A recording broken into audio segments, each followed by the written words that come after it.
রাঙামতি তীরন্দাজ ধারাবাহিকের আজকের পর্বে আপনারা দেখতে চলেছেন যে একলব্য তো রাঙাকে সাহস দিতে থাকে। রাঙা এবার তীরটা ছোঁড়ে, তীর ছোড়ালে 8 পয়েন্ট পায়। এরপর একলব্য বলে বুম ঝুম, সবাই চিৎকার করে বলতে থাকে রাঙা কাকি তোমরা পারবে, তুমি পারবে। এরপর রাঙা আবার তীরটা ছোড়ে, দ্বিতীয়বারে রাঙা 9 পয়েন্ট পায়। ঠিক তখনই একটা মেয়ে অ্যানাউন্স করে যে এখনো পর্যন্ত কেউ 10 পয়েন্টে যেতে পারেনি। রাঙামতি কি পারবে 10 পয়েন্টে যেতে? এদিকে সভ্যত আর একলব্য সবাই মিলে তো রাঙাকে সাহস দিতে থাকে যে সে পারবে। একলব্য বলে রাঙামতি তুমি তোমার বাবার কথাগুলো মনে করো, তোমার বাবা শেষ মুহূর্তে তোমাকে কি বলেছিল। রাঙামতি তখন তার বাবার কথাগুলো মনে করতে থাকে।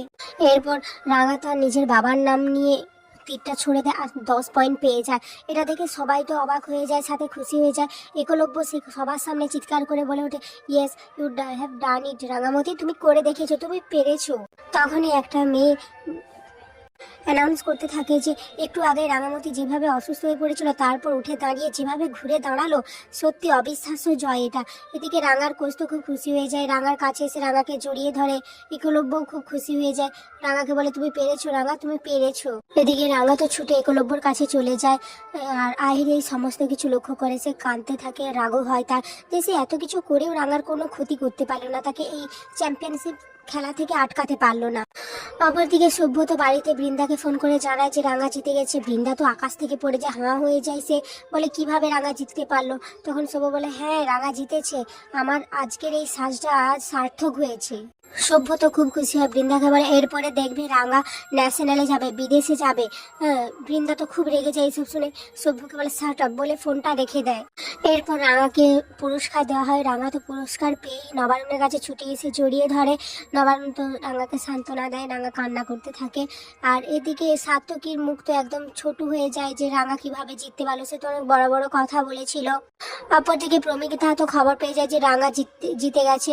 প্রমিতার সঙ্গে সঙ্গে ছুটে এসে কৃষ্ণাকে জানায়, তারা তো খুব খুশি হয়ে যায় যে রাঙা এত কষ্ট করে জিতেছে। পাঞ্চালি তখন বলে মা রাঙার জন্য কিছু করবে না? প্রমিতা তখন বলে হ্যাঁ নিশ্চয়ই, কেন করবো না। এরপর প্রমিতা যে পিছন ঘুরলো দেখেছে বৃন্দা আর ময়না এসে দাঁড়িয়ে আছে। প্রমিতা তো ওদের দেখে হাসতে থাকে আর বলে কি রাঙাকে আর কাজের লোক বলবে? কখনোই এমন ভুলটা করো না তোমরা। এখন রাঙা স্টেট চ্যাম্পিয়নশিপ জিতেছে, এরপরে ও ন্যাশনালে যাবে, তারপর আমাদের দেশের নাম উজ্জ্বল করবে অলিম্পিকে গিয়ে। তাই ভবিষ্যতে যদি রাঙাকে উল্টোপাল্টা ভাবে কোনো অপমান করো তাহলে সেই অপমানটা তোমাদের দিকেই ঘুরে আসবে। মীরা তখন বলে না না মা আপনি এমন কেন বলছেন, আমরাও খুব খুশি হয়েছি রাঙা জিতেছি বলে। ময়নাও বলে একই কথা যে হ্যাঁ আমরা খুব খুশি হয়েছি রাঙা জিততে পেরেছে বলে। পাঞ্চালি তখন বলে হ্যাঁ তা তো তোমাদের মুখ দেখেই বোঝা যাচ্ছে। এরপর প্রমিতা পাঞ্চালি সব বাড়ির সবাই মিলে তো প্ল্যান করতে থাকে রাঙাকে একটা সারপ্রাইজ দেবে বলে। অপরদিকে রাঙার কাছে তো মিডিয়ার লোক রাঙাকে ছেঁকে ধরেছে, রাঙাকে বিভিন্ন প্রশ্ন করতে থাকে। তাকে জিজ্ঞেস করা হয় যে এই জয়টা সে কাকে উৎসর্গ করতে চায়, তার জীবনের সব থেকে বড় ইন্সপিরেশন কি। এরপর রাঙা একলব্যকে তার কাছে নিয়ে আসে আর বলে আগের বারে মিস কলকাতাতে তোরা আমাকে, আমি অনেক কথা বলেছিলাম কিন্তু তোরা আমার ভিডিওটা কেটে দিলি কেন বলতো? মিডিয়ার লোক তো চুপ করে যায়। তারপর বলে আসলে আমরা তো পুরো ভিডিওটা চ্যানেলকে দিয়েছিলাম। তখন রাঙা বলে তাহলে ওই ভিডিওটা আমাকে পাঠাবি তোরা।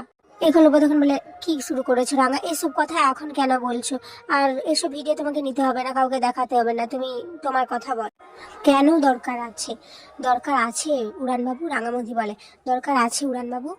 আজ আমি যা কিছু হয়েছি মিসেস ক্যালকাটা আর স্টেট চ্যাম্পিয়নশিপ সব কিছুই আমার পরিবার আমার পাশে ছিল তাই হয়েছে, আমার মা বাবা পরিবার পরিজন। কিন্তু সব থেকে বড় কথা যে পাশে না থাকলে আমি আজ এই জায়গাগুলো পৌঁছতেই পারতাম না, সে হলো এই যে আমার পাশে যে দাঁড়িয়ে আছে আমার স্বামী, যার জন্য আমি মিসেস ক্যালকাটা হয়েছি আর যার জন্য আজ আমি এই স্টেট চ্যাম্পিয়নশিপে রাঙামতি তীরন্দাজ হয়েছি। আর যদি এই মানুষটা আমার পাশে না থাকতো তাহলে আমি কখনোই এই কম্পিটিশনটা জিততে পারতাম না। আমি তো উঠে দাঁড়াতেই পারছিলাম না, কিভাবে ছুটে যেয়ে আমার জন্য নিম পাতা আর চিরতার জল এনে দিল, তার জন্যই তো আমি নিশানা করতে পারলাম। এরপর রাঙা বলে তোরা যদি এখন এইসব কিছু কেটে দিস না, আমার স্বামীকে নিয়ে যেসব কথা আমি বলছি, তাহলে তীর দিয়ে তোদেরকে ফুটো করে দেবো। এগুলো তো রাঙা গেছে বলে এইসব কি বলছো রাঙামতি, চলো ওইদিকে চলো। আর সমস্ত কিছু আহিরি দূর থেকে লক্ষ্য করে, তার তো খুব কষ্ট হয় সাথে রাগও হয়। ঠিক তখনই আহিরির ফোনে সেই লোকটা ফোন করে। লোকটা আহিরিকে বলে কাল আমার মালগুলো ডেলিভার করে দিও।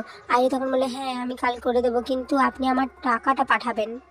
এই বলে আহিরি ফোনটা তো রেখে দেয়।